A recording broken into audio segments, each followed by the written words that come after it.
एक उत्तमपुर नाम का राज्य था जिस पर राजा विक्रम सिंह का राज था। राजा विक्रम सिंह एक दिन शिकार खेलने गए होते हैं तो उनको जंगल में आग की लपटें नजर आती है। तो वो वहां जाकर देखते हैं तो एक बच्चा एक चिता के पास खड़ा होता है और कुछ कह रहा होता है जिसे वो कुछ कसम खा रहा हो। राजा विक्रम सिंह उस बच्चे के पास जाकर पूछते हैं, बेटा तुम कौन हो और यहाँ अकेले क्या कर रहे हो? तो वो लड़का बताता है कि मैं यहीं पास में रहता हूँ, हम लोग इसी जंगल में रहते थे। मेरी माँ का मेरे पिता से प्रेम विवाह हुआ था।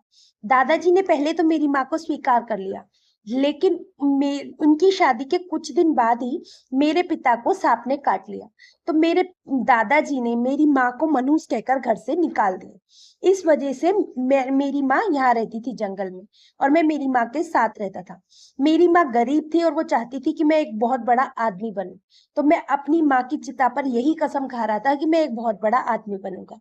राजा विक्रम को उस पर दया आ जाती है। राजा विक्रम कहते हैं, मैं उत्तमपुर नाम राज्य का राजा हूँ, तुम चाहो तो मेरे साथ चल सकते हो, मैं तुम्हारी देखभाल करूंगा और तुमको अच्छी शिक्षा दे दूंगा। बच्चा उनके साथ चला जाता है। जब राजा बच्चे को लेकर महल पहुंचता है तो रानी जी पूछती है कि ये बच्चा कौन है।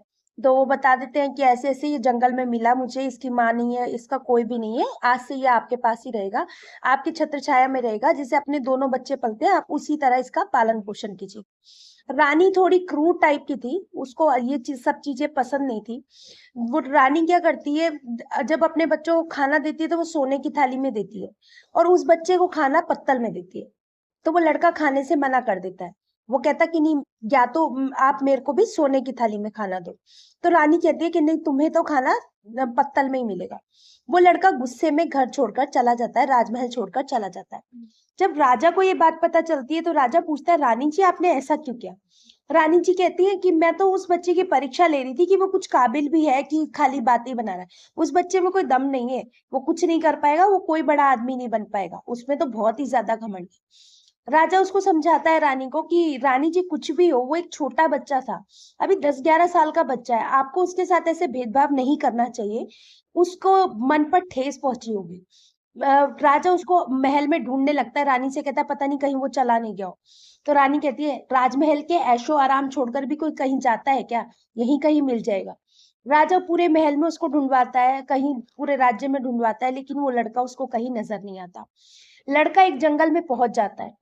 रास्ते में एक जंगल पड़ता है, वो उस वाले जंगल में नहीं होता, दूसरे जंगल में पहुंच जाता है। वहां पहुंचकर वो कुछ दिनों तक भूखा प्यासा भटकता रहता है। फिर वो राहगीरों को लूटने लग जाता है। जो भी राहगीर वहां से निकलता है वहां से लूटने लग जाता है। और कालू नाम का से विख्यात हो जाता है कि कालू डाकू रहता है यहाँ। वो हर व्यक्ति को लूट लेता था। तो गांव वाले उससे बड़े परेशान होते हैं कि भाई क्या करें क्या करें। लेकिन अब उसके पास भी, उस लड़के के पास खाने के लिए और कोई ऑप्शन नहीं था, कोई चारा नहीं था। तो वो गांव वालों को लूटने लगता है। एक बार गांव वाले उस डाकू से परेशान होकर सभा बुलाते हैं कि क्या किया जाए, मीटिंग करते हैं आपस में कि भाई आप क्या कर सकते हैं इसके लिए। तो वो आपस में सलाह करते हैं कि वो तो अकेला है, अगर हम सब मिलकर इकट्ठे होकर उस पर वार करेंगे तो वो कुछ नहीं कर पाएगा। एक साथ चलते हैं और उसके ऊपर वार करते हैं। सब तैयार हो जाते हैं कि चलिए चलते हैं, डाकू को एक साथ घेर लेते हैं।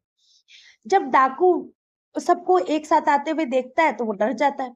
वो वहां से भाग निकलता है। वो भागते भागते एक संत की झोपड़ी में पहुंच जाता है। तो संत पूछता है तुम कौन हो? वो बच्चा सच सच बता देता है कि ऐसे ऐसे मैं एक गरीब घर का था, मेरी माँ मर गई थी, मेरे को राजा जी लेकर गए और जब मुझे कुछ नहीं मिला तो अब मैं एक डाकू बन गया। तो संत बड़ा हैरान होता है कि तुमने तो कहा बड़ा आदमी बनने की कसम खाई थी, तुम ऐसे बड़े आदमी बनोगे? तो लड़का कहता है मेरे पास कोई साधन नहीं था, मैं शिक्षा कैसे ग्रहण करता, भूखे प्यासे जान निकल रही थी, इसीलिए मैंने लोगों को लूटना शुरू कर दिया और मेरे को 6 महीने हो गए लोगों को लूटते हुए। तो गुरुजी कहते हैं ऐसा करो, तुम यहाँ पर रहो, यहाँ आश्रम के थोड़े बहुत काम कर देना और मैं तुम्हें बदले में एक अच्छा आदमी बनाऊंगा, एक अच्छी शिक्षा दे दूंगा तुम्हें। लड़का तैयार हो जाता है। गांव वाले ढूंढते हुए उस लड़के को साधु की झोपड़ी तक पहुंच जाते हैं। पूछते हैं कि डाकू कालू यहाँ पर आया क्या? तो संत कह देता है नहीं नहीं, यहाँ पर कोई डाकू नहीं आया और तुमको गलतफहमी हुई है, डाकू कालू तो मर चुका है। संत बड़े विद्वान थे, बड़े प्रसिद्ध थे, तो गांव वाले उनकी बात पे विश्वास कर लेते हैं और वहां से चले जाते। तो वो लड़का पूछता है, महाराज आपने मेरे लिए झूठ क्यों बोला? तो संत कहते हैं, वो लोग डाकू कालू को मारने आए थे, कालू को मारने नहीं आए थे। तुम्हारे अंदर का डाकू मर चुका है, अब मैं तुम्हें एक अच्छा इंसान बनाऊंगा। उसको शिक्षा देना शुरू करते हैं। समय बीतता जाता है, 10-15 साल निकल जाते हैं और उसकी शिक्षा पूर्ण हो जाती है। गुरुजी उसको कहते हैं कि अब तुम सभी चीजों में निपुण हो, तुम्हारी बुद्धि पूरी परिपक्व हो गई है, मेरे पास जितना शिक्षा थी मैंने तुम्हें सब दे दिया, अब तुम समाज में जाओ और वहां पर रहो। तो वो कालू डर जाता है, वो कहता है कि गुरुजी मैं कैसे करूंगा।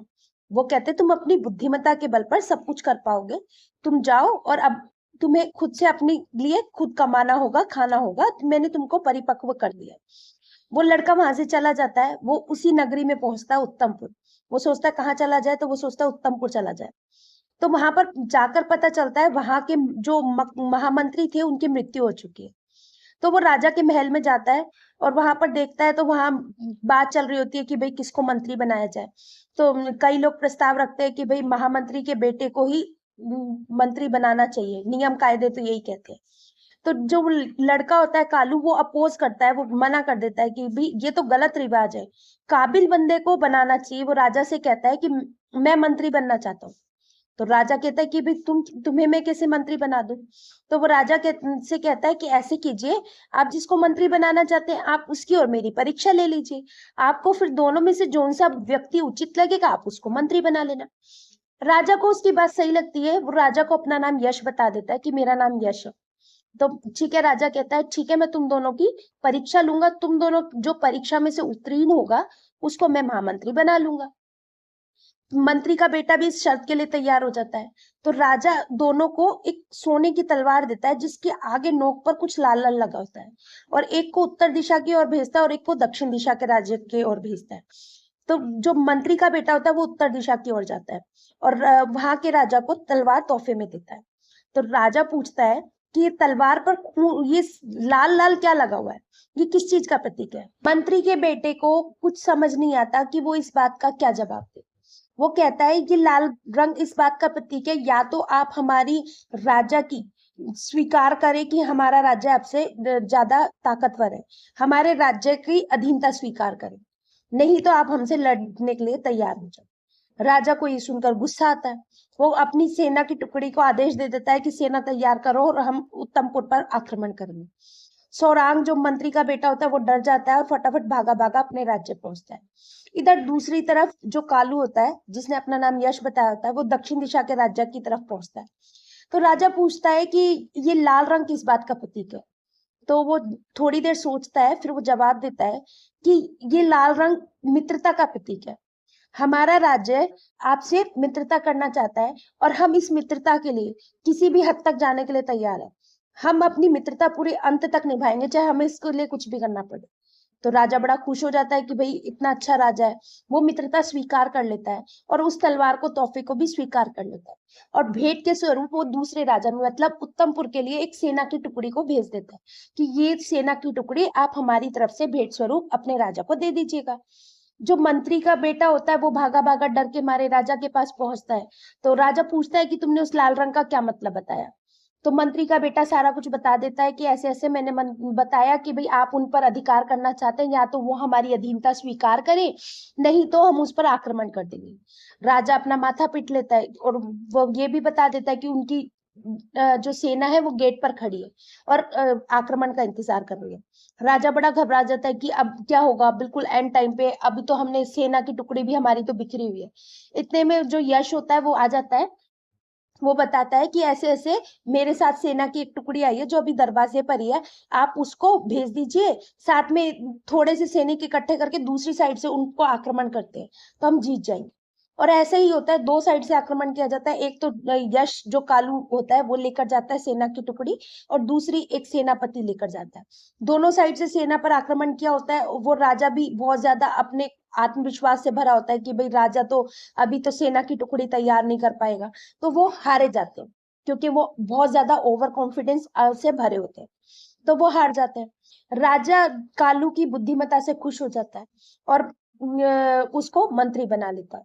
जो मंत्री का बेटा होता है वो बड़ा गुस्सा मानता है इस बात को, वो राजा से कहता है कि आप सही नहीं कर रहे। तो राजा कहता है कि आप खुद ही बताओ कि मैंने क्या गलत किया। मैंने दोनों को परीक्षा सेम दी थी, एक जैसी परीक्षा दी थी, लेकिन तुमने उसका क्या अर्थ निकाला और उसका क्या नतीजा हुआ वो तुम्हारे सामने। तो मंत्री का बेटा सर झुकाकर राजसभा से चला जाता है और यश को मंत्री बना दिया जाता है।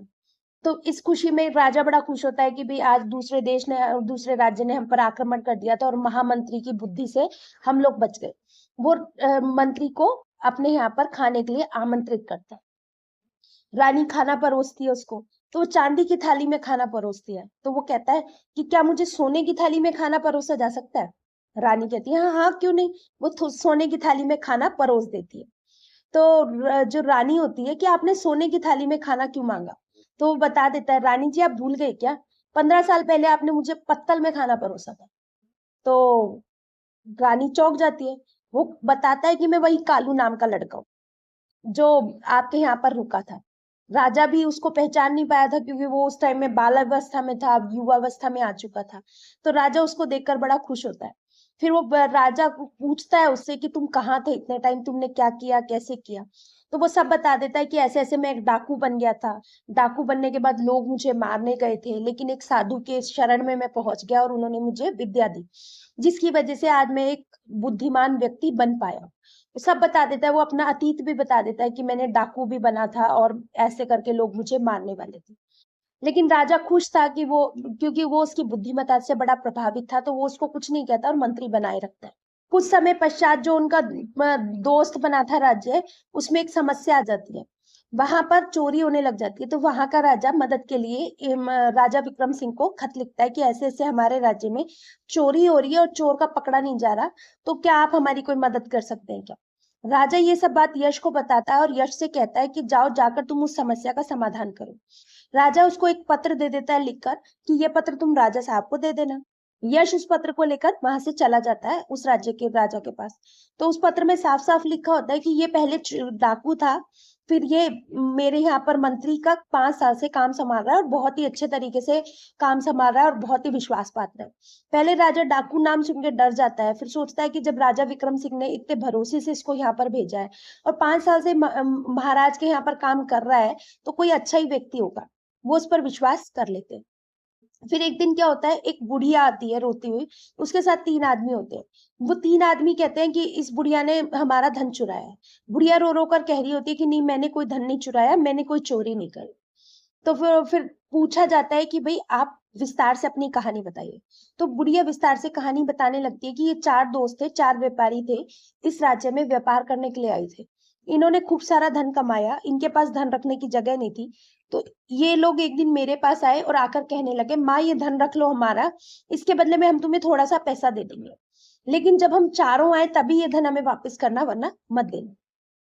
बुढ़िया कहती है मैंने धन को बहुत संभाल कर रखा। रोज ये लोग खाना खाते थे, पानी पीते थे और जो भी थे उसके पैसे मुझे दे देते थे। मैंने कभी भी अमानत में खयानत नहीं करी। इवन इन्होंने एक दिन बीच में मटका खोलकर देखा भी, तो उसमें कोई भी कमी नहीं थी। तो वो कहते हैं हाँ हमने बीच में चेक करा था, ये बुढ़िया बिल्कुल सही कह रही है, बुढ़िया माँ बिल्कुल सही कह रही है, लेकिन अब इनकी नीयत डिग गई है और इन्होंने हमारा सामान चुरा लिया। बुढ़िया माँ बताती है कि मेरे पास एक आया था, वो कहने लगा कि मेरे को इसमें धन निकाल के दे दो। तो वो कहती है कि मैं तीनों के बिना धन नहीं दूंगी। तो वो कहता है अगर आपको विश्वास नहीं है तो जाकर पूछ लो। जब मैंने इनसे पूछा कि क्या क्या ये सही कह रहा है, तो इन्होंने कहा हाँ ये सही कह रहा है। तो मैंने उसको धन निकाल कर दे दिया। तो वो बुढ़िया उससे कंफर्म कराते हैं उस चोरों से कि हाँ हाँ ये हुआ था, लेकिन हमने तो खाने के लिए हाँ करी थी, हमने धन के लिए हाँ नहीं करी थी। बुढ़िया कहती मैंने तो इनको ये कहा था कि क्या ये कह रहा है जो सही कह रहा है, तो इन्होंने हाँ भर दी। मुझे थोड़ी ना पता था कि ये किस बात के लिए हाँ कर रहे हैं। जब ये थोड़ी देर बाद अंदर आए तो इन्होंने मुझसे पूछा खाना बना दिया, तो मैंने कहा कि नहीं खाना तो नहीं बनाया, तुमने कहा ही नहीं था खाना बनाने को। तो इन्होंने कहा कि वो व्यक्ति कहाँ पर है? तो मैंने कहा कि उस वो तो धन लेकर तुम्हारे पास ही गया होगा। तो इन्होंने मेरे ऊपर चोरी का इल्जाम लगा दिया। तो वो कहते हैं कि अब क्या किया जाए। राजा कंफ्यूज हो जाता है कि भाई अब क्या किया जाए, क्योंकि बुढ़िया कह रही है कि भाई धन उसने नहीं लिया और वो लोग कह रहे हैं कि धन उनके पास है। तो अब क्या फैसला किया जाए? तो फिर राजा कंफ्यूज होता है और वो पूछता है कि यश को कहता है कि अब तुम इस बात का फैसला करो। वो राजा सोचता है चलो इसकी बुद्धिमत्ता की भी परीक्षा हो जाएगी। तो यश उन व्यक्तियों से कहता है कि तुमने बुढ़िया माई को क्या कहा था? तो वो बताते हैं कि हमने बुढ़िया माई को ये कहा था कि अगर हम चारों आए तो ही धन देना, वरना मत देना। तो जो यश कहता है तो ठीक है, तुम अपने चौथे साथी को बुला लाओ, तो बुढ़िया माई तुम्हारे को धन दे देगी। तुम 3 हो, तो 3 होकर तो तुम बुढ़िया माई धन देगी नहीं, क्योंकि तुम्हारी यही शर्त थी। वो चोर असमंजस में पड़ जाते हैं। वो सोचते हैं कि यार हम तो बुरे फंस गए, इस आदमी ने तो बुरा फंसा दिया, क्योंकि चौथा साथी तो हम ढूंढ के ला ही नहीं सकते, क्योंकि वो तो धन लेकर भाग गया। लेकिन अब कुछ कर नहीं सकते थे। बुढ़िया माई उसको खूब आशीर्वाद देती है, खूब दुआएं देती है कि बेटा तूने बिल्कुल सही फैसला किया, तुमने मुझे बचा लिया। लेकिन यश के मन में एक बात खटक रही होती है। वो सोचता है कि कोई अपना धन किसी दूसरे के घर में क्यों रखना चाहे। तो फिर वो बड़ा थोड़ा सा कंफ्यूज होता है। तो वो लोगों से पूछता है तुमने ये धन कहाँ से आया। वो कहते हैं हमने धन कमाया। तो वो कहता है कि सच सच बताओ कि ये धन कहाँ से आया। तो वो कहते हैं कि हमारा कमाया हुआ धन है, तुम कैसी बातें कर रहे हो। तो वो कहता है सच बता दो, नहीं मैं जल्लादों को बुला के तुम्हारी चमड़ी में भूसा भरवा दूं। वो लोग थोड़ा सा डर जाते हैं, लेकिन पूरी तरह सच नहीं बताते। नहीं नहीं नहीं नहीं नहीं, हमने तो कमाया नहीं नहीं, मतलब लेकिन थोड़ी सी उनके उसमें डर था। तो वो राजा को कहता है आप जल्लाद को बुलाइए, इनको अच्छी खासी पिटाई कराई जाए। तो वो बोल देते हैं कि हम राज्य में जो चोरियां हो रही थी वो हम ही कर रहे थे। आखिर में वो लोग तीनों पकड़े जाते हैं। वो राजा भी बड़ा खुश हो जाता है कि वाकई ये तो बहुत ही बुद्धिमान आदमी है, इसने सही से फैसला कर लिया।